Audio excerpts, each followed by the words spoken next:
What's up, fam? This your boy Cut to the Chase TV. Be sure to hit the like and subscribe button and be sure to share this video. I got some news for you Negroes today.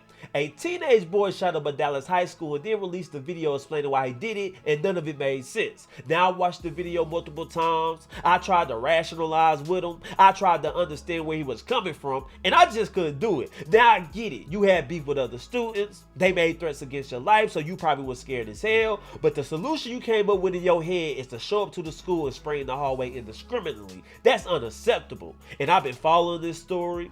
I've been reading the comments, and I must admit, I'm shocked as hell because everybody been showing this kid sympathy. I've been seeing comments like this: he stood on business. Please don't judge him. You don't know what he been through. He probably was getting bullied. Hell no, I'm not giving him that bully excuse because we've been doing too much of that lately. Every time a kid exacts violence against other children, the first thing us adults say is he probably was getting bullied, like that somehow justify the attack. I'm not going down that rabbit hole. I'm not giving him that way out. I'm not giving him that excuse because let's be honest. Everybody done been bullied before. Everybody done took an L at school, and what did we do? We moved on with our life. It gave us character. We found out how to navigate through the bullies to be a successful human beings. We didn't say we're gonna pick up a knife. We didn't say we're gonna pick up the strap, all because something didn't go our way. So we gotta start teaching kids that. You gotta have conflict resolution skills. You gotta be able to diffuse situations. Everything is not going to go your way. You're going to take an L or two. You're not going to leave high school unscathed. Let's just be honest, man. So we can't always use bullying as a cop-out. Because every time something happens between two kids, the first thing we try to do is say, who was the bully? And if it turns out that another kid was the bully, we say that's justify his murder. So we got to stop doing that. If we keep on doing that, we're going to have more of these situations happening. That's all I'm saying. Now, the kid name is Tracy Haynes. He was 17 years old. He pulled up to the high school. He was let in. He opened fire, striking 4 students. And then he released a video explaining why he did it. And that's where he messed up at. Once he released that video to the public, he was talking too much. He was giving context clues away, and I think that video helped him more than it hurt him. Now I'm gonna play that video, but first I'm gonna play this news clip to get you guys caught up on this crazy story. Watch what happens next. It is shocking. Let's go. And tonight we are learning how a 17-year-old student with a gun gained access to Wilmer Hutchins High School, where police say he started firing in a crowded hallway. It sent kids running for cover, parents rushing to the school. But we just got an update. 2 of the wounded students have been released from the hospital, while 2 others are recovering from surgery right now. Court documents show this young man, 17-year-old Tracy Haynes Jr., was led into the high school around 1 p.m. yesterday by another unidentified student. The affidavit states Haynes walked the halls until he saw multiple male students, and that's when he started firing indiscriminately. The documents state that one of those students was not able to run, and that's when Haynes appears to shoot him at point blank. Haynes. Let's stop it right there. Did you see the facts of the case? Haynes was led into the high school at 103 by an unidentified student. He walked to high school until he seen a group of kids. That's when he began firing. One kid fell and couldn't run. Haynes ran up to him, and it's on video. He fired a shot at him, and the kid took off running. Now, let me say this. I think it was a targeted attack. I don't think it was random. I think when he was let in by that other student, they was already texting. I got beef with such and such. They at the school, let me in. I'm finna come in there and handle my business. He was walking the hallways until he spotted his targets. Once he seen the group of kids he had beef with, that's when he started opening fire. One kid fell, couldn't run, so he ran up on him, fired another shot at him, and thank God that kid survived. So we say he fired indiscriminately, but I think he knew exactly who he wanted to hit, and I think he knew exactly who he wanted to target in his attack. Because think about it, you got beef with some kids. They may be about that street life. They may got the ups on you before. The one place you know the other kids are not armed is at a high school.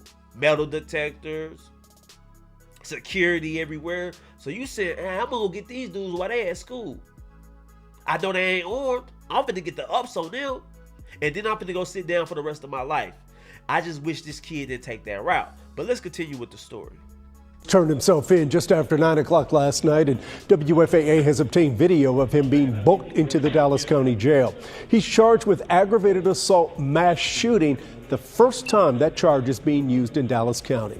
Authorities were able to secure the campus after a little more than an hour, and paramedics rushed 5 students to a hospital. And we've learned one of those students was not shot, but did suffer anxiety-related symptoms. Brittany Moncrief shows us the moments chaos broke out on campus.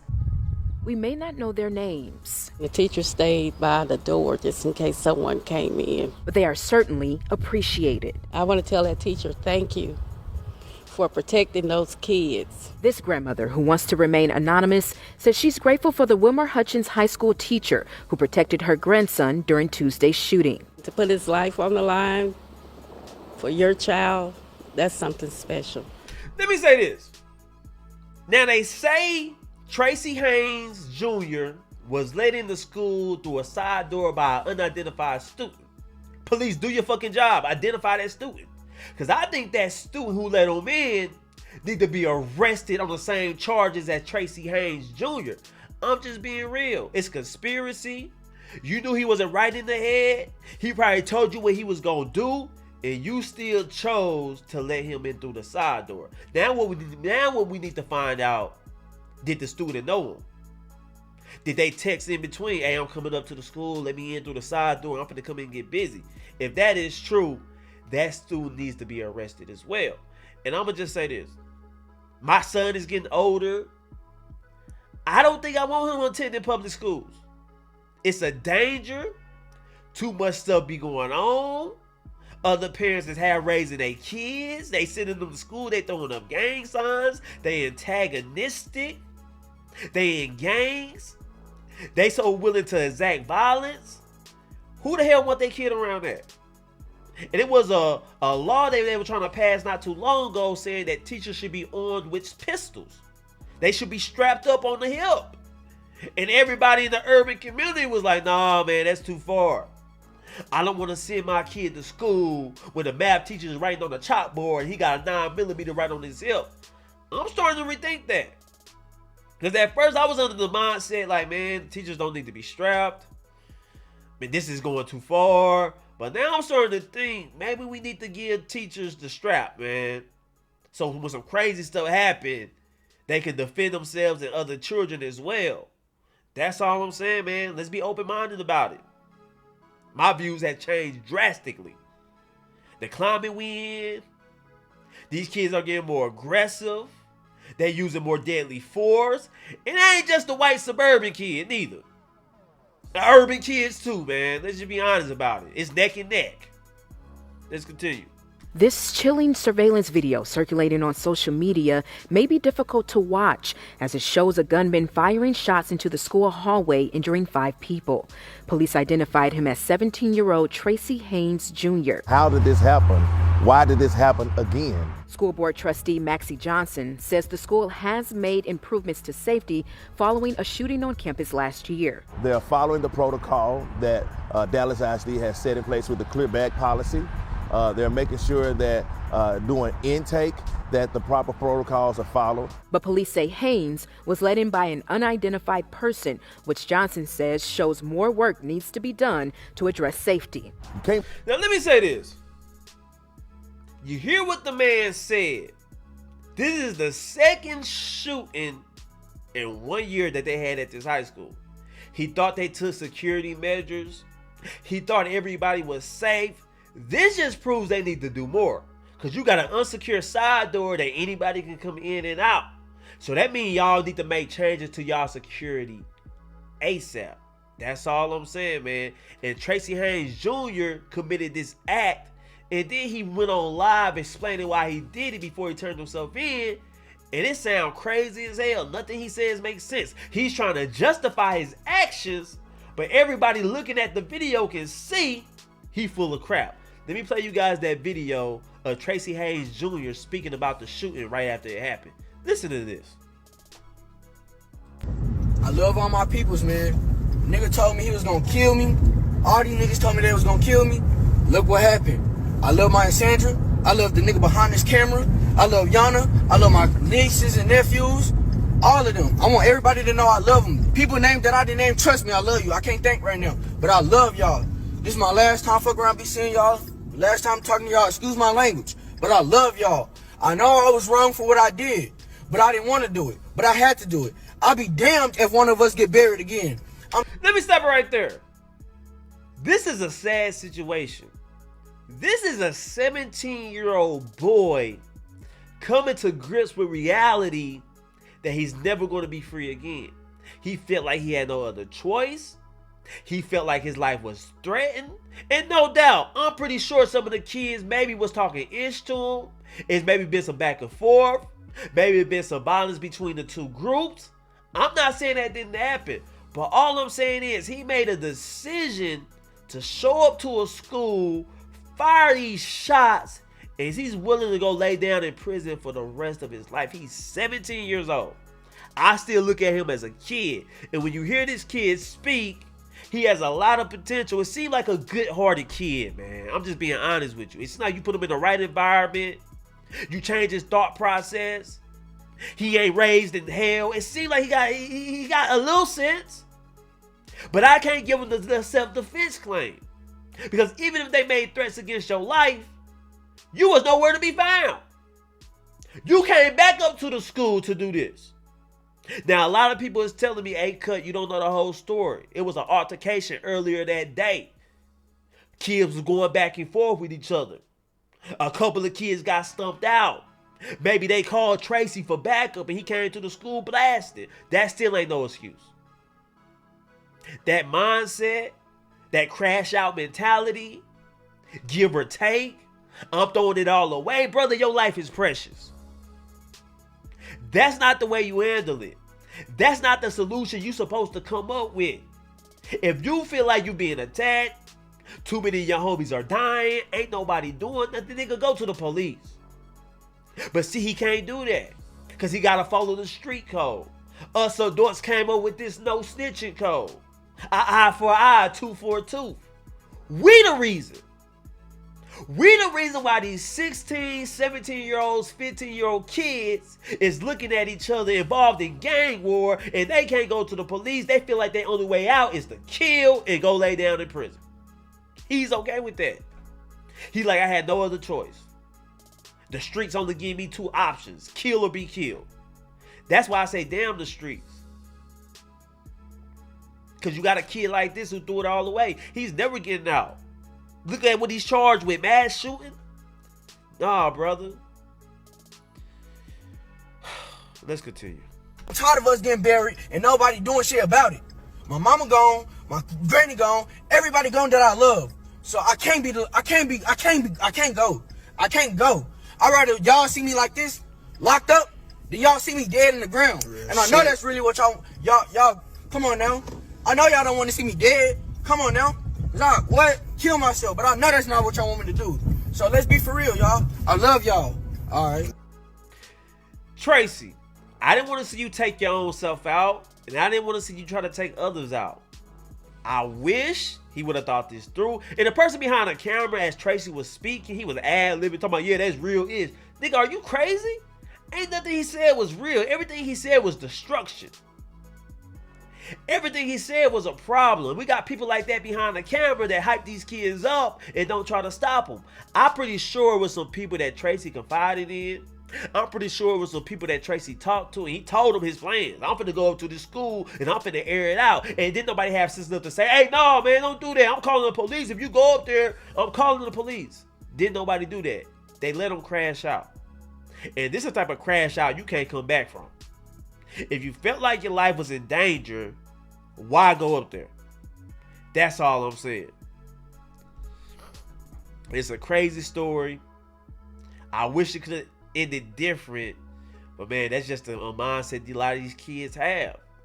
Now, Tracy, after he shot that video, a little while later, he turned himself in, and it was captured on video. And I'm gonna play it for you guys and watch Tracy body language. Watch the things he do in this video and watch what Tracy father tell him as he get put in the police car. Take a look at this.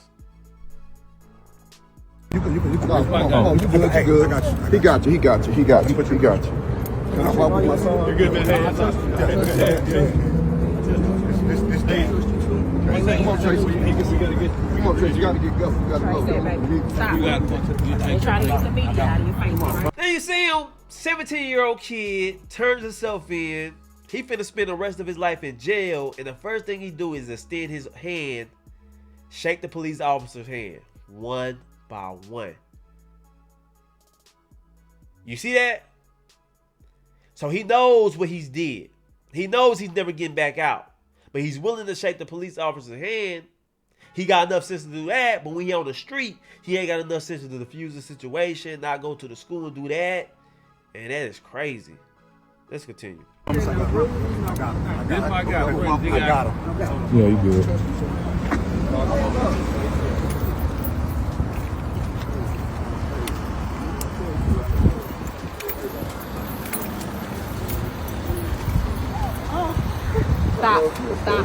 Stop. Be with you, okay? Stop. All right.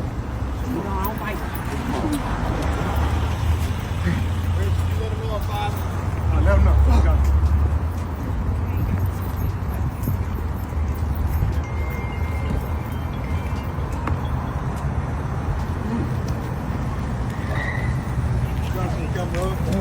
Camera rolling. I got you. I beat the blood over you right now, Father God. Okay? In the name of Jesus, I ask you to keep him In that safe. cell talking, You keep him don't talk to protected, nobody. Father, y'all. You keep your mouth They come closed. talk to you. They want to talk to your attorney. You understand? Thank you. When they send them little snitches in there to talk to you, don't talk to nobody. Now you hear his dad, before he get put in the police car, his dad is telling him, don't talk to nobody in there. If anybody want to talk to you about your case, tell them they better talk to your attorney. When they send snitches in your cell, don't say nothing to them. Now I know a lot of people is looking at that. That makes a lot of people uncomfortable, but I'll probably tell my son the same thing. You did enough talking with that live you did. Police do have taxes where they send snitches in your cell. Don't discuss your case with anybody, because we still got hope you can beat it. I don't think Tracy's going to beat it. I don't think that self-defense claim is going to stick. How is self-defense when somebody threatens you and you go up to where they at and just fire? So, man, seems like Tracy going to be put away a long time. But, hey, man, that's just the choices you make in life. Tracy had two choices. Felt like life was in danger, go to the police. He didn't want to do that. Or the second option, try to get the hell away from the area. Don't go to the school where the kids are at and say, I'm going to end everybody. No. You let your emotions get the best of you. You didn't have conflict resolution skills. I'm pretty sure you grew up around violence. I'm pretty sure you see people behave that way and you thought that was your only option. But, brother, I'm here to tell you, you had more options than that. That's the worst thing you could have did. Anyway, guys, those are my thoughts about this whole situation. I want to know how you guys feel about it. Leave it a comment. Share this video. I love you guys. Peace.